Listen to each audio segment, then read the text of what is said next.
This is ABC 7 News at 10, Chicago's #1 news.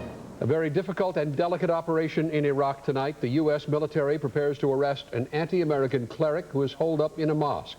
There is concern his arrest could spark an even greater backlash against Americans. The action comes as another suburban family mourns the loss of a Marine. Good evening. Jeffrey Morris was 19 years old. He grew up in far north suburban Gurnee, and ABC 7's John Garcia is there live with more on the life and death of Jeffrey Morris. John? Kathy, friends say that the last time Jeffrey Morris was back home here in Gurnee, he was a changed person. He was more mature. He had a sense of purpose. He wanted to change the world, and being in the Marines gave him the opportunity to do that. This weekend, he died trying to do that. With flags lowered to half-staff, Gurnee residents are in mourning. When 19-year-old Jeffrey Morris's Humvee was hit by a rocket-propelled grenade in Iraq on Saturday, it touched many lives back home. On behalf of the village of Gurnee and all its citizens, I wish to express our deepest sympathy to the family of Jeffrey. The mayor asked for a moment of silence at his meeting tonight, but in the last 2 days there have been a lot of stories and tears among Jeffrey's friends and family. He almost always did the right thing. So, in a lot of ways, an average child, but was exemplary in a lot of ways, which made him an exemplary Marine. Jeffrey was one of 6 members of the Warren High School class of '03 to join the Marines. One of his friends, Jason Jarek, is also in Iraq now. Last fall, they went on a hunting trip together. It has really hit close to home, and it's just been the saddest couple of days for someone that you know and someone that has been in my house. The friends all decided to join the military after September 11th. They wanted to make a difference. Their families are proud, but the realities of the danger of war never hit home until this weekend. Dan Snyder's son, Kurt, is at Camp Pendleton right now. He can be called up depending on how things go over there, and yeah, it's definitely in the back of your mind. You know, you're proud of him, but there's that realization there that you know, that could happen too. Well, the news of Jeffrey's death obviously hitting his friends from high school very hard. It is not clear at this point when his remains will be returned home to Gurnee. Unfortunately, it is very unlikely that his high school friends will be able to come for the service. Live in Gurnee, John Garcia, ABC 7 News. Ron, Kathy, back to you. All right, thank you, John.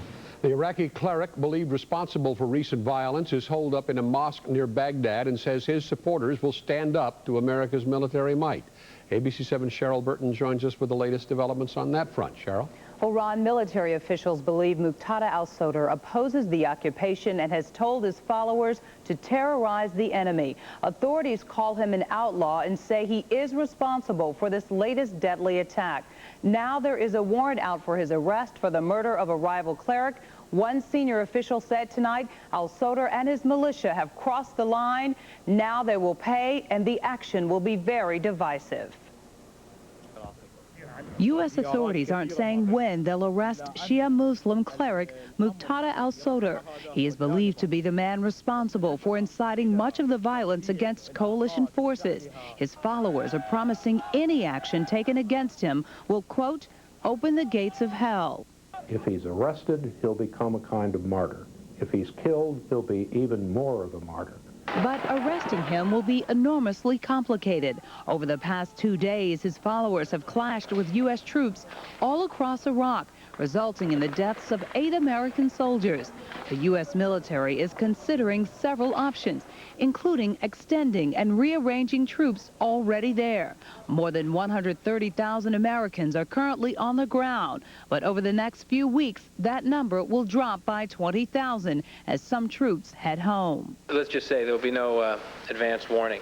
Al-Sadr is a 30-year-old religious student who has turned his political skills and family name into a position of growing power. His father was one of the most influential Shiite clerics in Iraq until he was assassinated by Saddam Hussein in 1999. He inherited many of his father's followers and network of charities and schools. When al-Sadr issued the call for violent resistance this weekend, thousands responded, a danger for the U.S. At a time when they are facing an untamed insurgency in the Sunni Arab areas, they simply do not have the troops on the ground to control a Shiite insurgency at the same time. Well, there is late word tonight. There have been explosions and gunfire in the town of Fallujah. That's where a crowd killed 4 Americans last week and mutilated their bodies. The very latest on the turmoil in Iraq is coming up right after this newscast on Nightline. And Ron and Kathy, all of this is raising questions from some prominent congressmen wondering if they're really going to turn over power on June 30th. That's when it's scheduled. But today, President Bush is standing firm on that date. Let's see. Thanks, Cheryl. Here in Chicago tonight, a Rottweiler has attacked a 6-year-old boy. It happened in the 1600 block of North Moody while the child was in a neighbor's yard. The dog bit into the boy's leg and would not let go. ABC 7's Kevin Roy with the story. This was a case where a dog's bite was much worse than his bark. Rainbow the Rottweiler attacked a 6-year-old boy. The boy was playing in a neighbor's backyard and apparently dropped something in the dog's yard. When the boy jumped the fence to retrieve it, witnesses say the dog bit his feet and leg and wouldn't let go. Only thing that saved his life was that his shoe came off and his pants came off, and that's what saved his life from back there, actually. Why is that? Because the dog was just clamped on him and was like, he wouldn't let go. Timmy tried to jump the fence, and I told him stop. And he said he did not care because he said the dog was not going to touch him. Witnesses say the boy managed to wiggle out of his pants and out of the dog's grip and then climb back over the fence. Paramedics then rushed him to the hospital. This man is the dog's owner. They said, well, the little boy had been teasing the dog ever since we've been around there. The dog came over, and the little boy, they say, jumped the fence, and the dog bit him. It's different if the dog was running loose. Later, when the owner tried to turn Rainbow over to animal control, there was panic in the alley when the dog broke free. Whoa, whoa, whoa, whoa! Hey, stop, everybody! After finally surrendering, Rainbow was taken to the city pound. Police say he probably won't be put down. As far as I can see, the dog was defending its own territory. The little guy climbed over from yard to yard, is from what I was told. It's a sad thing. Luckily, he got out of there before anything more serious happened. Now, the dog's owner, Ralph Boyd, did receive 2 citations tonight, one for not having a dog license, the other for no rabies vaccination. Police say if he can produce the paperwork for those things, he can get his dog back in 10 days. The boy is back home now after being released from the hospital tonight. Live at Children's Memorial Hospital on the north side, Kevin Roy, ABC 7 News. Ron? Thanks, Kevin. The Chicago baseball season is officially underway. It is the season that is supposed to prove the Cubs were no fluke last year. The season to prove that a new manager can make baseball fun again on the South Side. While all that lies ahead, Mark is here to deal with the reality of Game 1 for both teams. We got it half right for the opener. After a long winter of discontent with the Bulls and the Hawks, just to be talking baseball for real is great right now. Opening day proving to be kind to the Cubs, but sour for the Sox. First we go to Cincinnati, where it was deja vu all over again for Corey Patterson. His first at bat, a solo home run to right. Remember, he had 2 last year on opening day. The Cubs and Kerry Wood win it by a final of 7-4. Yeah, it's especially nice to win, especially on the road. You want to start off well, and you know, we have 5 more games in a row before we get back home, so this is number 1. But in Kansas City, Ozzy's debut spoiled big time as Damaso Marte gave up 2 killer home runs in relief. This one, the game winner to Carlos Beltran. Sox were up 7-3 in the 9th. They gave up 6 to lose the heartbreaker 9-7. Tomorrow you got to come back here and fight like a man. Don't feel sorry for yourself because nobody else going to feel sorry for them. Keep your head up and just keep playing.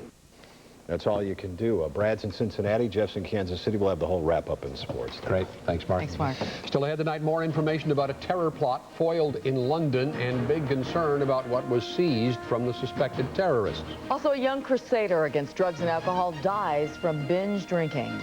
You don't necessarily get what you pay for when it comes to flying, why low-cost airlines may be the way to go. And Jerry says we're in for a big warm-up, but don't get used to it.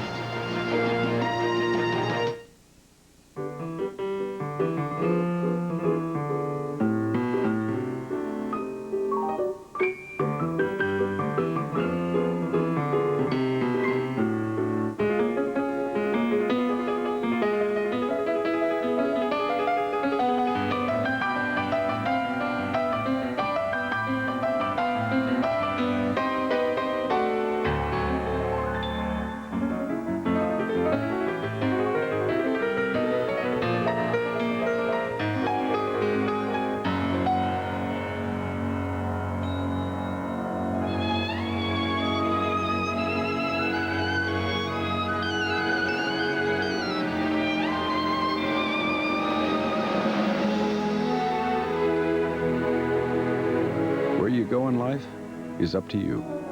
There's one airline that can take you there. United. It's time to fly. 1, 2, 3, 4. They sang. We listened. It's been a hard day's night. They grew. We grew. They led. We followed. All you need is love. Nobody changed music more than the Beatles. And no radio station understands the Beatles like 97.1 FM, The Drive. I'm Jose Sander. And I'm Judy Sue. Tomorrow morning, which digital cameras are a snap to use? Plus, surfing, hula, and a luau. We turn our studio into the Big Island. I'm Tracy Butler. Not Hawaii-like temperatures, but still a mild day. I'm Roz Varon, and we'll have all the important traffic info.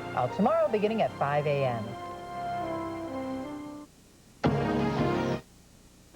ABC 7 News at 10 continues with Kathy Brock, Ron Majors, Cheryl Burton, weather with meteorologist Jerry Taft, and sports with Mark Greco. ABC News has learned some disturbing new details about the terror plot that was foiled last week in England.